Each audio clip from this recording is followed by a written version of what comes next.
Our world is about to change drastically. Once you understand what's going on and your part in it, I hope you will take action.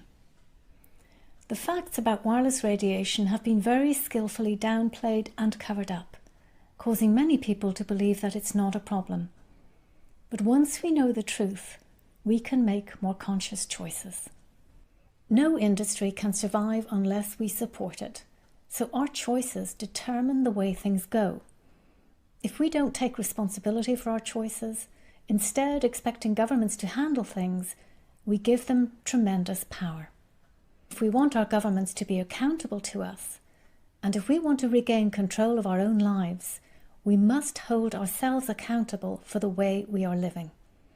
After all, if we continue to make choices that affect our health and our planet, how can we expect governments to fix things? And if we keep supporting harmful industries, why on earth would they stop giving us the products or services we pay them for? The truth is, we are the problem, although we are also the solution. Having said yes to smart devices for the sake of convenience and an easier life, we should not be surprised that we are being taken over by technology at the expense of our humanity. We must change if we want to stick around and turn things around. But we must also challenge those promoting harmful technologies, violating our human rights, and deliberately hiding the truth about what's going on. Top of this list is the World Health Organization, WHO, the United Nations organization tasked with protecting global health and advising governments on related issues. Having worked for WHO and other United Nations organizations, I am aware of the politics involved and the corruption that can undermine the UN's many worthy causes. But WHO has seriously overstepped its bounds regarding wireless radiation, promoting a cover-up that is literally costing us the Earth. This radiation comes from Wi-Fi, cell phones, cordless phones, cell towers, smart meters, and other wireless devices, and it has been scientifically proven to harm all forms of life. Most people do not feel this radiation, and they see no harm in using their wireless devices, nor do they see the wider implications of carrying a trackable, data-generating transmitter on their person. Exposure to wireless radiation caused a brain tumour that completely changed my life. Millions of others are also experiencing wireless radiation sickness or electrosensitivity, and many, like me, have spent many years and thousands of dollars trying to figure out what was making them ill, often being misdiagnosed, ridiculed by their doctors, or even treated as psychiatric cases before finally discovering that it was wireless radiation that was making them ill. Many more have yet to make that connection, suffering from the numerous conditions caused by wireless radiation or aggravated by it. They continue to suffer needlessly, thanks to WHO. When you understand the conflict of interest, the corruption, the trillions of dollars generated by the wireless industry, the industry campaigns to create doubt among the public, the industry-funded scientists that deny the scientific facts and claim no evidence of harm, the addictive nature of wireless gadgets, the marketing campaigns to make wireless connectivity look so enticing and so essential to our safety and economic development, the blanket surveillance, the data gathering, and the phasing out of landlines so there are no safe alternatives to cell phones, you begin to see what a masterful stitch-up this really is. Let's look at what's going on within the World Health Organization and how it affects you. Within WHO, there is a unit called the International EMF Project. It was established in 1996 to investigate detrimental health effects from exposure to the man-made electromagnetic fields, including radiofrequency microwave radiation from wireless devices. It is also supposed to facilitate the development of internationally acceptable standards limiting EMF exposure. But the EMF unit is an industry pawn.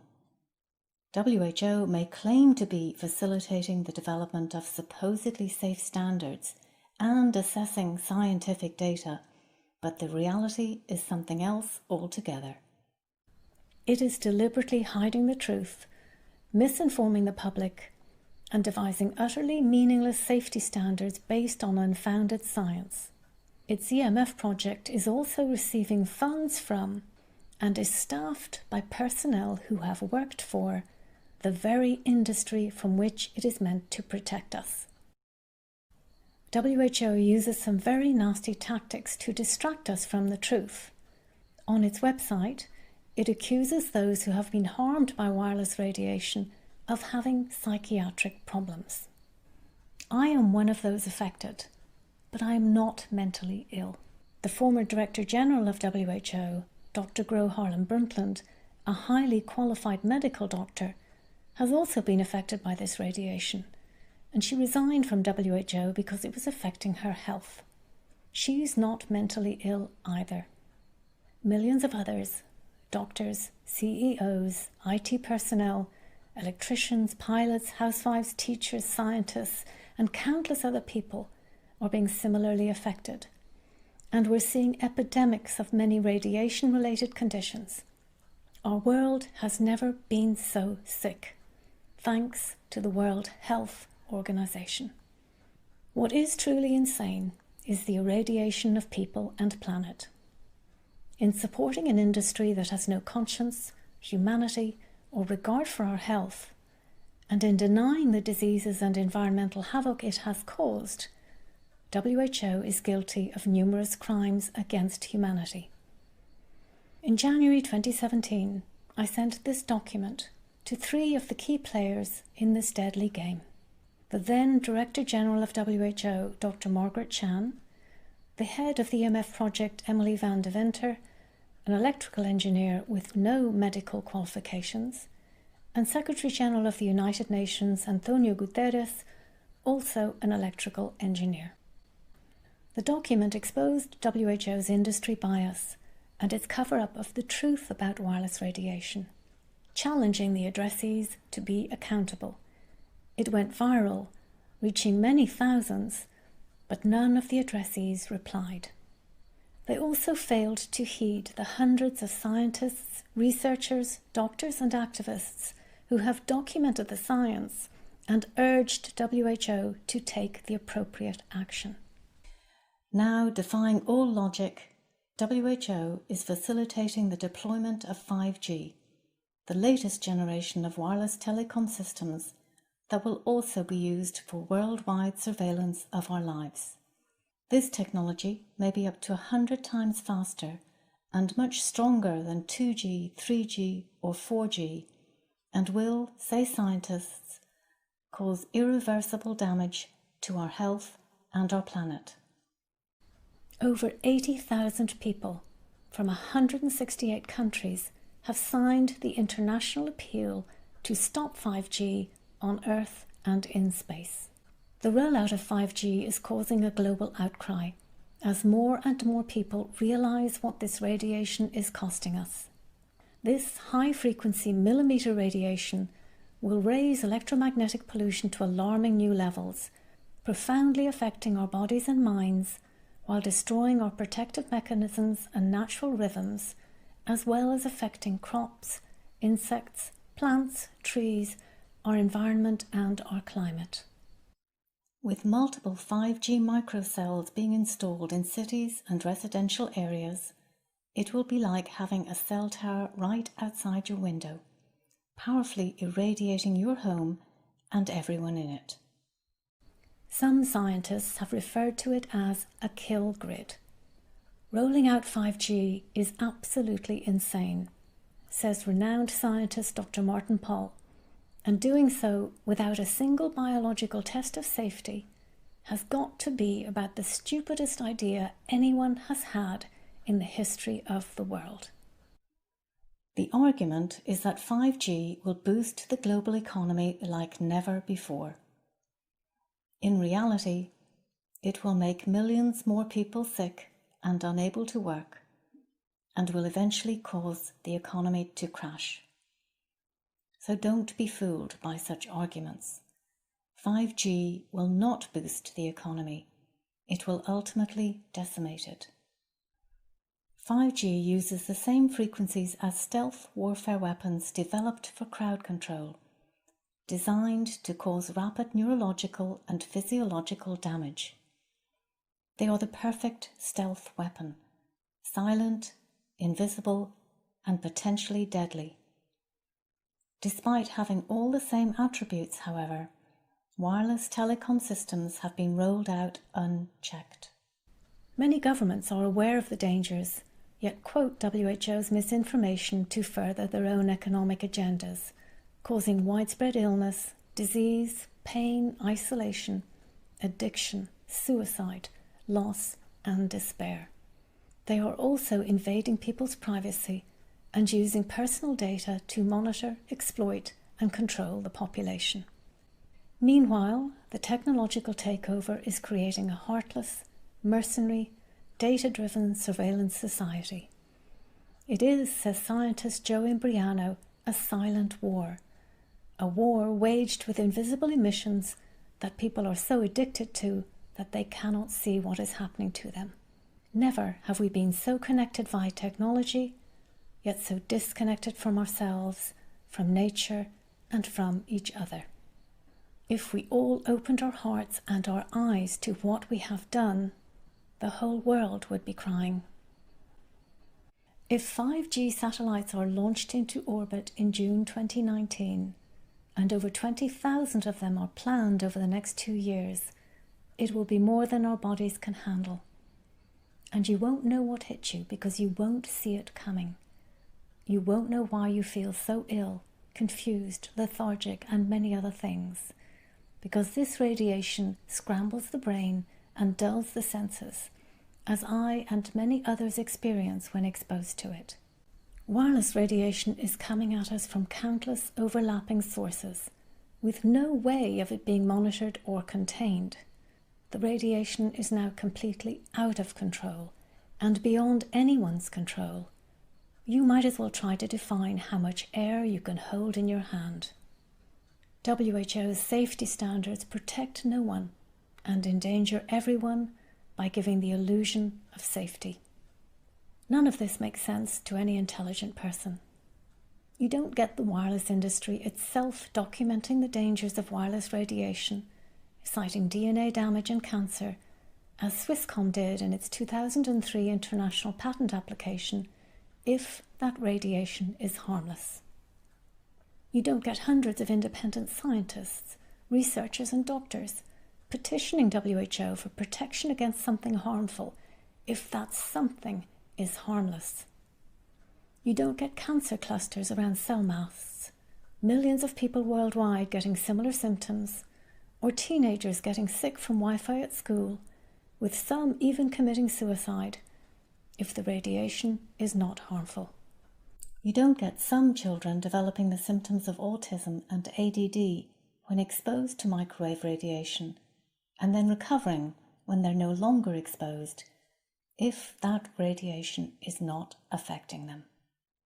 We need to ask ourselves some crucial questions. What is the point of having high-speed wireless connectivity if it makes you so ill you can barely function? If you have cancer, can't sleep or think clearly, can't work, can't access healthcare or even go shopping for food, do you think that checking your smartphone for likes will be a priority? Why are we not asking why? Why is there so much disease in our world? Why are we not seeing the bigger picture? Why are we not taking action to protect our health, safety, privacy, and natural environment? If technology runs our lives, we no longer do. And if the evolution of technology overrides the evolution of humanity, we will have eliminated ourselves from the equation. This cover-up is costing us the earth. Are you ready to say goodbye? We don't need more proof of harm. You could wallpaper the world with the studies confirming the harm caused by wireless radiation, although it will seem tame when 5G is added to the mix. But this is not about the science. as WHO knows only too well. It's about control and vast sums of money, with the rollout of 5G becoming a race between superpowers vying for global domination, which could soon include space. If we continue to choose texting over talking, head over heart, commerce over conscience, addiction over personal autonomy, industry over humanity, and technology over nature, well, unless you've lost your mind somewhere along the way, you can probably see where those choices are taking us. There is no negotiating with our planet. Wireless radiation is, quite simply, undermining our viability as a species and destroying life on Earth. We must take responsibility for what is happening. We must hold ourselves accountable for our choices. And we must hold decision makers responsible for their cover-up of the truth. You, WHO, must urgently do the following. Call for an immediate halt to the rollout of 5G. Call for a rollback of existing wireless systems and the development of healthy alternatives. Call for wireless telecom devices in public places and on commercial flights to be replaced with wired devices. Launch a global public awareness campaign that clearly spells out the proven dangers, the carcinogenic nature of this radiation, the symptoms, the multiple effects, and the many mental, behavioural, developmental disorders and addictions caused by excessive screen time and non-stop wireless connectivity. Initiate health programs for those who have been harmed and rehabilitation programs for those who are seriously addicted to wireless devices. This is not about asking you to kindly do your job. It is about the cover-up that you have intentionally promoted, manipulating public opinion and the scientific findings so that the wireless industry could proceed unimpeded. You are guilty of crimes against humanity and the violation of almost every human right and UN convention created to protect us. Every minute that you wait, every excuse you invent, every delaying tactic you use merely increases the cost to human life, to our precious environment, and to the governments that will need to take the appropriate action. Any further delay will also greatly reduce the chances of recovery, while exponentially increasing the challenges involved. You need to make a strong, clear statement about what needs to happen, how it can be done, and what is required to turn things around. You need to tell the truth about this radiation, the whole truth, and nothing but the truth, and you need to do it now.